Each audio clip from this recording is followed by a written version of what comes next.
happen just now? You dey tell me? Ordinary small jam like this, just give am that kind money, make take go chop, make take treat yourself. Jesus. Yeah, still they come back. As they go, still they come back. Know what will happen? If they come back again, I'll purposely enter and make jamming. I'll break the jam. I'll feel like say I die. They go give us more thing. More take chop now. That motor too small. You know, wait for Dango take trailer, make John knock. Yes, do. Which kind of talk is that? They tell me say Dango take trailer, make Dango take trailer. What? Can't you go? You guys don't come. No, go inside. Go inside. No cheat me, oh. No cheat you for that money, oh. No cheat me. No cheat me.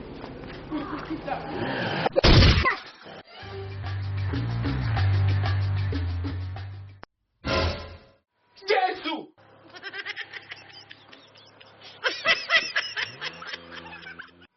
Funka, you will end up in McDonald's.